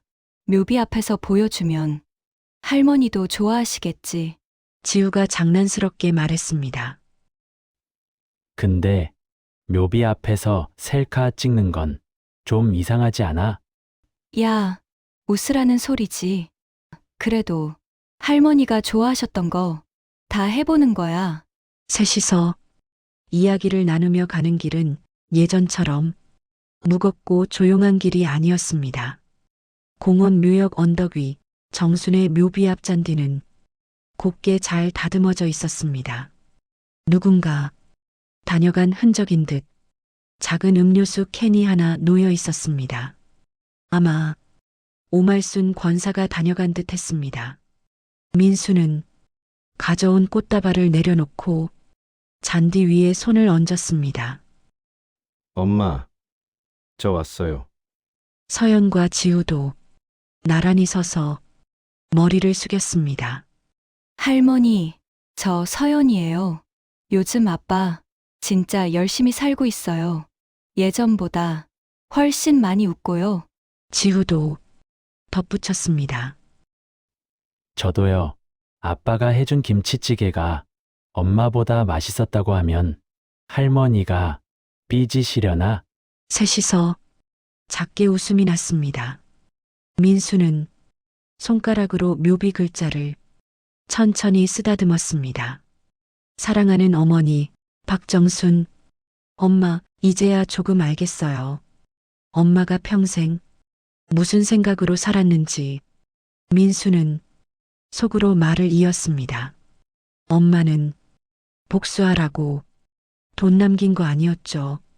넘어졌을 때 내가 다시 일어설 수 있게 바닥에 이불 깔아준 거였죠. 그 이불 위에서 민수는 다시 걸음을 떼고 있었습니다. 집으로 돌아오는 길 버스 안에서 서연이 조심스럽게 물었습니다. 아빠, 응? 혹시 나중에 누구 다시 만나고 싶다는 생각 해본 적 있어요? 지우가 야, 갑자기 무슨 소리야 하고 웃었지만 민수는 딱히 웃어넘기지 않았습니다. 잠시 생각한 뒤 솔직하게 대답했습니다. 예전 같았으면 그런 생각 아예 못했을 거다. 근데 요즘은 언젠간 누군가랑 같이 밥 먹고 같이 영화 보고 그렇게 살아도 되지 않을까 하는 생각은 가끔 든다. 서연이 창밖을 보며 웃었습니다. 그럼 언젠가는 아빠에게도 다시 친구 같은 사람이 생기는 거네. 민수가 고개를 돌려 딸을 바라봤습니다. 싫어? 아니. 아빠가 혼자서 항상 우리만 보고 있는 것도 좋긴 한데, 그래도 아빠 인생도 있잖아. 아빠가 웃는 얼굴로 우리 보는 게 더 좋아. 민수는 목이 살짝 메었습니다. 고맙다. 그 한마디를 하고 창밖으로 시선을 돌렸습니다.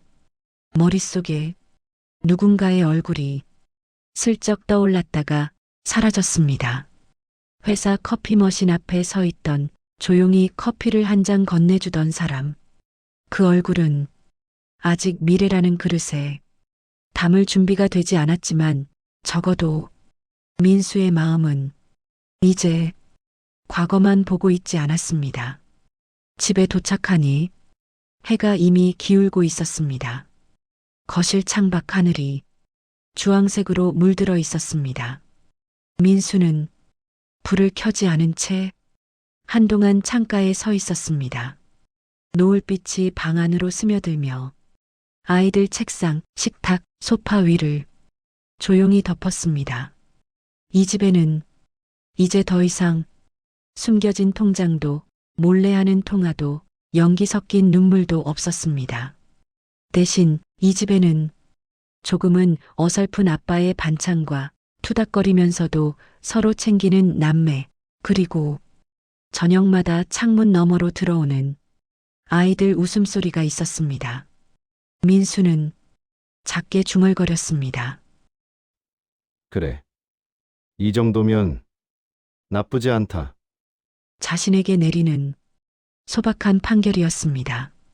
한때는 모든 게 끝난 줄 알았던 인생이 이렇게 조금씩 모양을 받고 다시 시작될 수 있다는 것이 참으로 이상하면서도 감사한 일이었습니다. 창밖 노을이 조금 더 붉어졌다가 서서히 어둑해지고 있었습니다. 민수는 아이들을 부르며 부엌으로 향했습니다. 야, 오늘은 아빠가 특별히 라면에 만두까지 넣어 끓여주겠다. 우와, 방 안에서 아이들 목소리가 터져 나왔습니다. 해방이라는 건 거창한 게 아니었습니다. 분노와 미련을 조금씩 내려놓고 지금 내 손에 쥐어진 사람들을 제대로 바라보기 시작하는 것. 민수는 끓어오르는 냄비를 보며 생각했습니다. 엄마, 이제야 알겠어요. 엄마가 말한 진짜 행복이 뭔지 조금은. 그리고 그 행복은 아직 끝나지 않은 이야기에 진짜 봄을 향해 천천히 걸어가고 있었습니다. 그해 봄, 민수는 드디어 한 번도 가본 적 없던 공항에 섰습니다. 출국장 앞은 아니었습니다. 국내선 탑승동, 제주행 비행기 시간이 전광판에 반짝이고 있었습니다. 와, 비행기 타는 거 진짜 오랜만이다. 서연이 커다란 캐리어를 끌고 오며 눈을 반짝였습니다. 오랜만이 아니고 나는 태어나서 처음이거든. 지우가 티를 들고 따라오며 툴툴거렸습니다. 그래. 오늘이 너 비행기 데뷔 날이다. 임마. 민수는 둘을 번갈아 보며 웃었습니다. 엄마, 드디어 우리도 여행이라는 걸 한번 가봅니다. 예전 같았으면 발리다, 다낭이다, 화려한 이름이 오갔을지도 몰랐습니다. 하지만 민수가 선택한 곳은 어머니가 생전에 TV 여행 프로그램을 보다가 아이고, 저긴 참 좋겠다. 저 푸른 데가 제주 바다냐? 라고 말하던 그곳이었습니다. 제주도, 보험금으로 가려던 남쪽 나라 대신 어머니가 눈으로만 보던 섬. 오늘 그곳으로 가고 있었습니다. 탑승구 앞 의자에 앉아 있는데 뒤에서 익숙한 목소리가 들려왔습니다. 김 과장님, 민수가 돌아보니 김선희가 캐리어를 끌고 서 있었습니다. 편한 셔츠에 바람막이 차림, 회사에서 보던 정장 대신 조금은 가벼운 얼굴이었습니다. 선희 씨, 도착했네요. 서연이 웃으며 인사했습니다. 안녕하세요, 선희 이모. 지우도 머리를 극적이며 따라했습니다. 선희 이모, 안녕하세요. 민수는 괜히 헛기침을 한 번 했습니다. 처음엔 아이들이 조심스러워했지만 몇 번 같이 밥을 먹고 영화 한 편 보고 시험 기간에는 선희가 공부 봐주기도 하면서 아이들 입에서 어느새 차장님이 아닌 선희 이모가 되었습니다. 선희는 아이들 머리를 한 번씩 쓰다듬으며 웃었습니다. 와, 드디어 가는구나. 서연이 말로만 듣던 할머니가 꿈꾸던 제주 여행. 민수는 민망한 듯 웃으며 말했습니다. 선희 씨까지 따라 나올 줄은 솔직히 몰랐어요. 저 없었으면 비행기 표 시간도 헷갈렸을걸요? 김 과장님, 아직도 앱 하나로 표 예매하는 것도 어색해 하시잖아요. 서연이 끼어들었습니다. 맞아요. 아빠, 그때 표 예매하다가 거의 부산 찍을 뻔했어요. 지우가 크게 웃었습니다. 아이들이 깔깔대는 모습을 보며 민수는 가슴 어딘가가 조용히 따뜻해지는 걸 느꼈습니다. 이렇게 웃는 걸 엄마도 보고 싶었을 텐데. 비행기 안 이륙 안내 방송이 나오자 지우가 의자 팔걸이를 꽉 잡았습니다. 야, 겁나냐?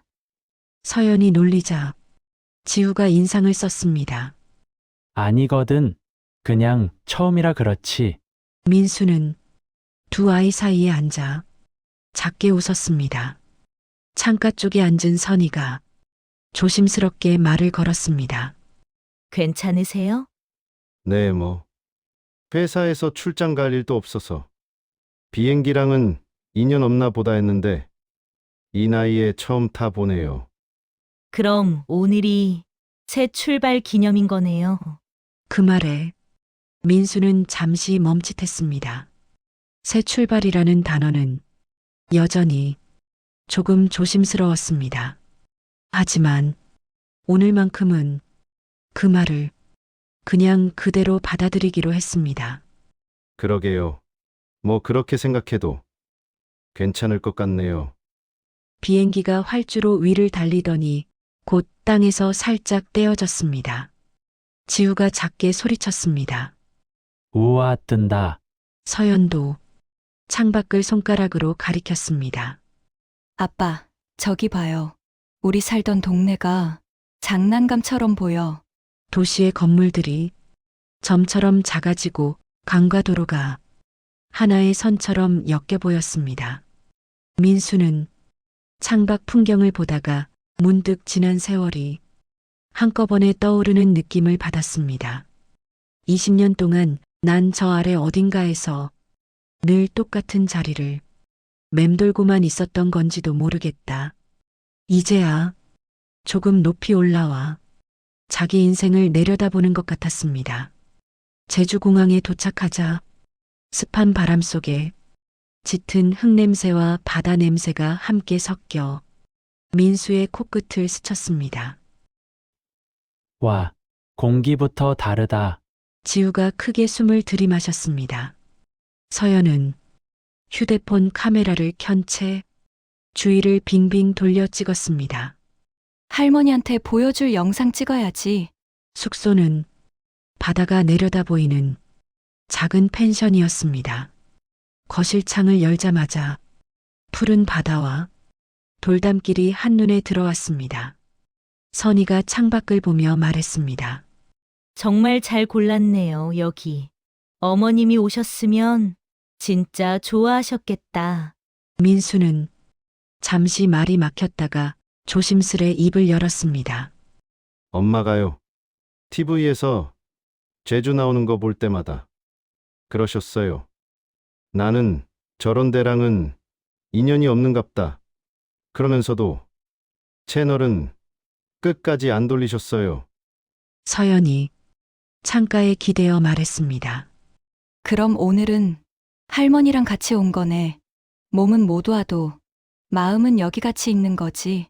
민수는 가슴이 또 한 번 뜨거워지는 걸 느꼈습니다. 첫날은 그냥 펜션 근처 해변을 걸었습니다. 검은 돌들이 깔린 길, 파도가 부서지는 소리, 멀리서 들려오는 아이들 웃음소리, 네 사람의 그림자가 저녁 햇살 속에 길게 늘어졌습니다. 지우가 돌을 주워 바다에 휙 던졌습니다. 할머니, 보고 있어요. 아빠, 누나, 그리고 선희 이모까지 다 같이 놀러 왔어요. 서연이 팔짱을 낀 채 말했습니다. 할머니, 아빠가 이제 엄마 걱정 안 해도 될 것 같아요. 좀 든든해진 것 같죠? 민수는 두 아이 앞에서 괜히 멋쩍은 듯 웃었습니다. 야, 아빠를 너무 띄워주면 몸이 떠서 바다로 날아갈지도 모른다. 선희가 민수 옆에서 조용히 거들었습니다. 그러면 제가 잡아당길게요. 누군가는 붙들고 있어야죠. 민수는 그 말에 살짝 눈을 돌려 선희를 바라봤습니다. 예전 같았으면 그 눈길조차 죄책감으로 느껴졌을지도 모릅니다. 이제는 아니었습니다. 엄마의 편지 끝에 있던 한 줄이 떠올랐습니다. 진짜 가족은 피가 아니라 마음으로 이어지는 거란다. 민수는 숨을 깊이 들이마시고 천천히 내쉬었습니다. 그래, 이 사람들을 믿어봐도 되겠다. 여행 셋째 날 저녁 노을이 지는 해변. 민수는 가방에서 조심스럽게 봉투 하나를 꺼냈습니다. 오래 접힌 흔적이 있는 그 편지였습니다. 얘들아, 응. 이거 혹시 기억나냐? 장례식 끝나고 아빠가 맨날 꺼내보던 거. 서연이 조심스럽게 고개를 끄덕였습니다. 할머니 편지잖아. 지우도 옆에서 몸을 내밀었습니다. 아빠, 우리도 한 번만 읽어보면 안 돼? 민수는 잠시 망설이다가 고개를 끄덕였습니다. 그래. 너희도 읽어도 될 때가 된 것 같다. 세 사람은 바닷가 벤치에 나란히 앉았습니다. 선희는 약간 떨어진 곳에 서서 바다를 바라보고 있었습니다.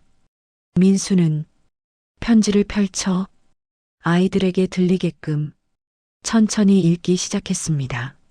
어머니가 아들에게 하고 싶었던 말들, 살아서는 차마 입 밖에 못 내고 종이에 꾹꾹 눌러 적어 내려간 마음들, 유진에 대한 경고, 통장 거래 내역을 보라는 말, 복수하지 말라는 당부, 그리고 끝부분. 민수야, 엄마가 남긴 돈이 있다.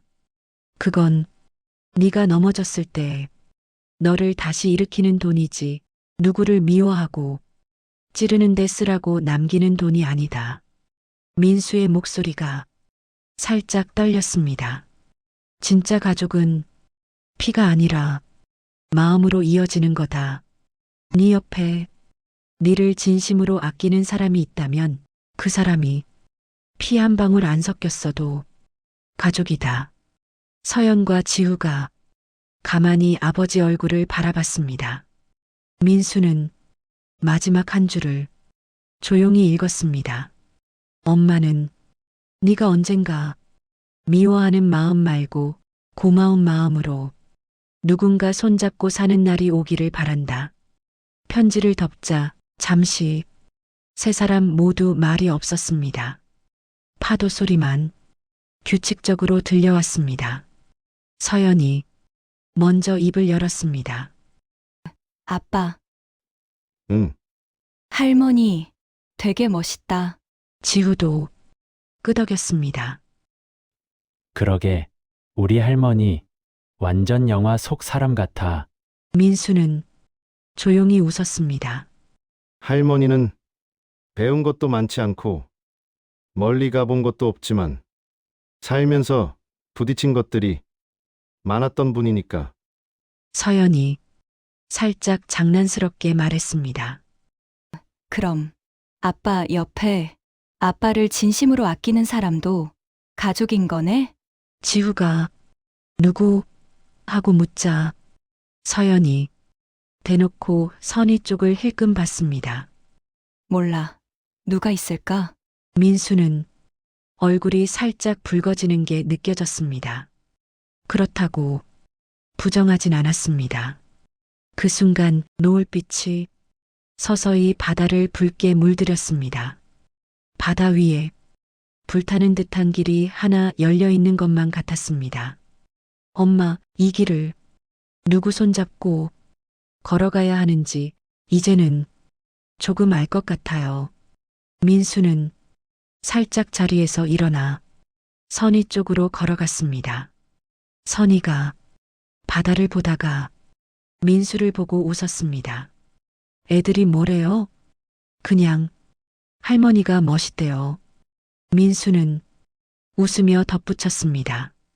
그리고 옆에 있는 사람도 가족이 될 수 있냐고 묻더라고요. 선희는 잠시 말이 막힌 듯 하다가 조용히 대답했습니다. 그건 김 과장님이 정하는 거죠.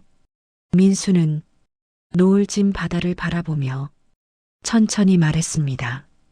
예전에는 가족이란 게 그냥 피 섞인 사람들끼리 어쩔 수 없이 엮여 사는 거라고 생각했어요. 근데 이제는 잘 모르겠어요. 선희가 고개를 살짝 기울였습니다. 어떤 의미로요? 민수는 아이들이 있는 쪽을 돌아보고 다시 바다를 바라보며 말했습니다. 지금 제 옆에 있는 사람들 다 제 선택으로 붙들고 싶은 사람들이거든요. 피 섞였든 안 섞였든 그 말은 선희에게 하는 말이기도 했고 어딘가에 있을 어머니에게 하는 말이기도 했습니다. 해가 수평선 너머로 서서히 내려갔습니다. 주황빛이 붉은빛으로, 붉은빛이 보랏빛으로 옅어졌습니다. 민수는 주머니에서 작은 사진 한 장을 꺼냈습니다. 영정 사진이 아닌 건강하던 시절, 시장 앞에서 웃고 있는 어머니 사진. 사진 속 어머니는 언제나처럼 입꼬리를 올리고 웃고 있었습니다.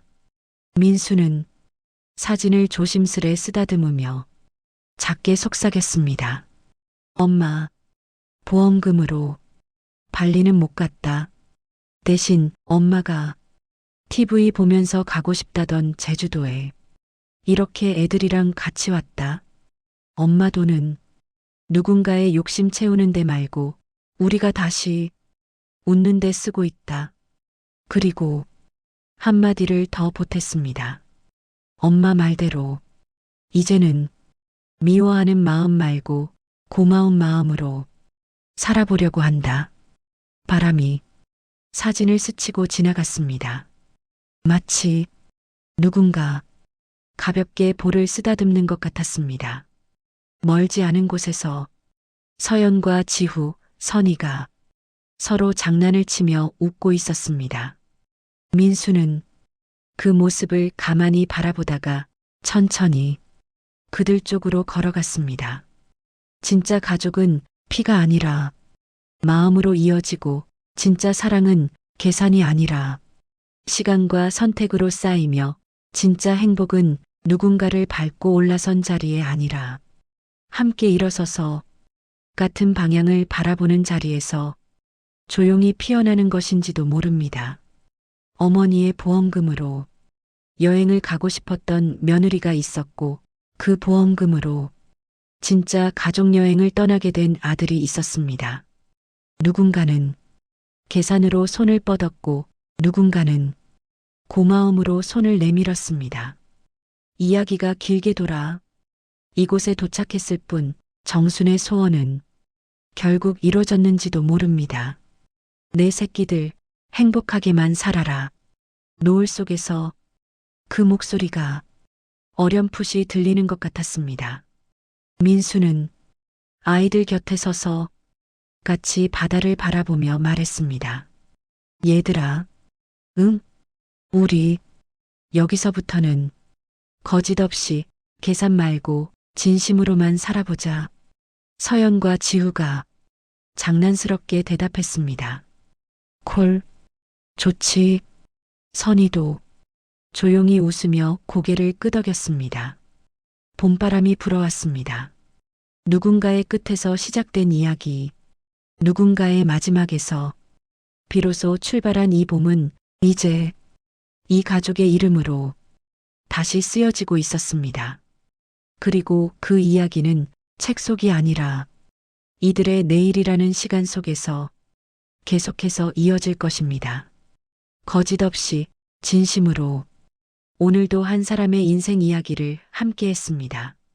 돈 앞에서 드러나는 건 사랑이 아니라 사람의 진짜 속마음일지도 모릅니다. 끝까지 남는 건 보험금이 아니라 함께 버텨준 시간, 그리고 진심으로 손을 잡아준 가족입니다.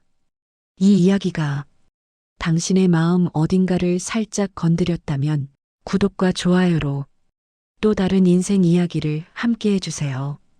여기는 당신의 이야기가 머무는 곳 인생약이었습니다. 감사합니다.